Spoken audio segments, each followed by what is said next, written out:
Pari. Y la parte del seguro agrario, a mí me parece interesante tener claro los temas de vulnerabilidad, pero la forma de enfrentar el tema, y que según veo, está por el lado del efecto. Está bien, o sea, cuando hay un efecto hay que tener una capacidad de respuesta. Yo creo que hay que ir un poco más allá, hay que ir por abordar la vulnerabilidad propiamente dicha, y no estar dentro de la cultura del lamento y empezar a tratar de establecer políticas, pero a partir de los efectos y los desastres.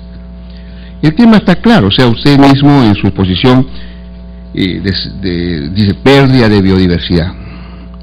¿Sí?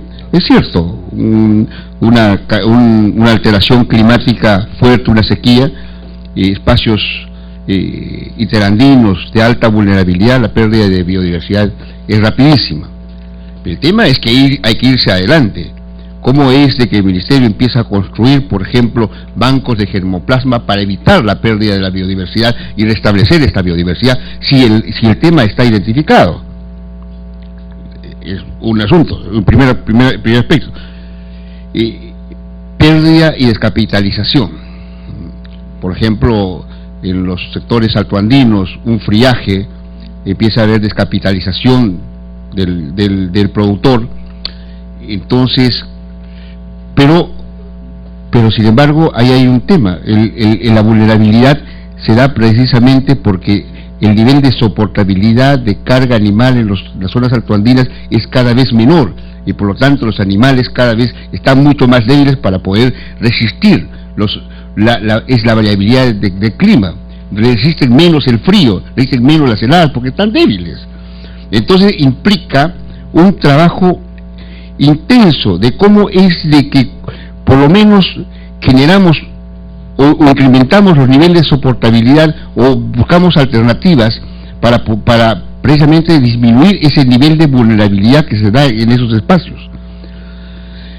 Y yo creo que, por ejemplo, hay que estar, el otro tema que siempre nos lamentamos, y creo que congresista Zamudio muchas veces lo ha dicho en la comisión, desborde de los ríos, empezamos después las emergencias, empezamos a trabajar después de los hechos.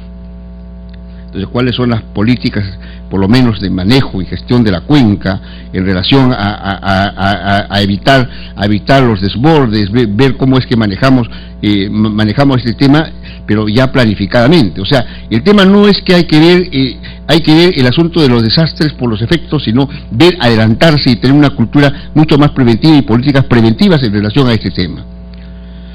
En otra situación es que tiene que ver con desastres, pero también tiene que ver con el otro programa de Mi Riego, es el tema de manejo y políticas en cabecera de cuenca.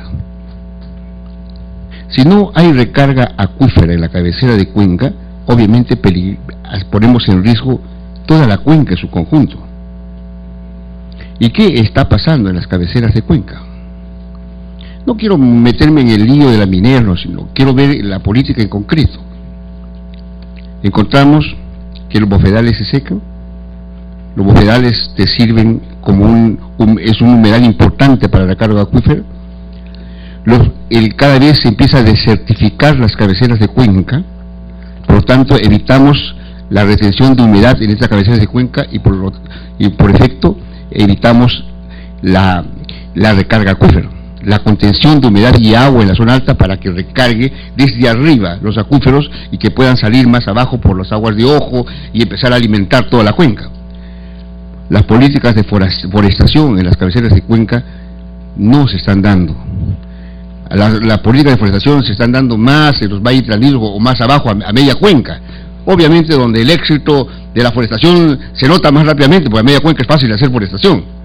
Un poco más complicado es hacer en la cabecera de cuenca porque tiene que trabajar con plantas nativas y eso es más complicado, pero hay que mantener ese reto porque sin embargo, si no hacemos eso en la cabecera de cuenca, podemos tener grandes lamentaciones en el futuro.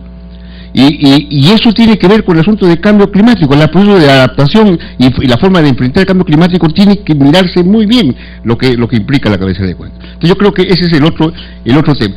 Y por último ya, no le tengamos temor al concepto de soberanía alimentaria. Yo creo que ese es un reto que tiene que tener el país.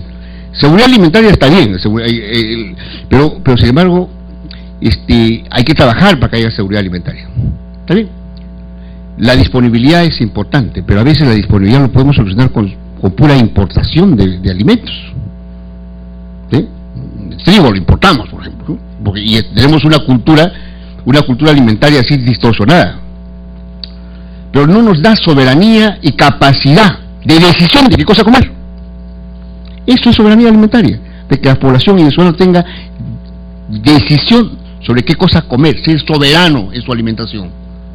Y ese es un tema que hay que trabajar, es un tema probablemente de logro de largo plazo, pero hay que hacerlo desde ahora. Por eso no le tengamos el miedo al concepto de soberanía alimentaria, más bien tener el compromiso. Soberanía alimentaria implica la capacidad de los peruanos de decidir con qué alimentarse. Y en este momento no lo decidimos, lo deciden los importadores de los alimentos. Así es la realidad. Entonces, ¿cómo empezamos a revertir?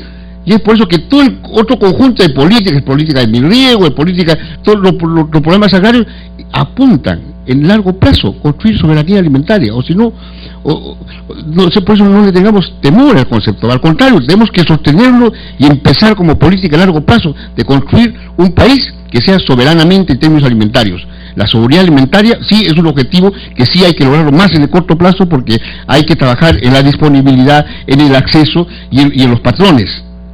Pero también la soberanía es un elemento que hay que construirlo en nuestro país, porque ahora lamentablemente todavía el consumo es dependiente, y eso no es bueno para nuestro país. En todo caso, yo creo que sí hay que aceptar el concepto, asimilar el concepto, desarrollar el concepto y trabajar dentro de esa perspectiva. Muchas gracias.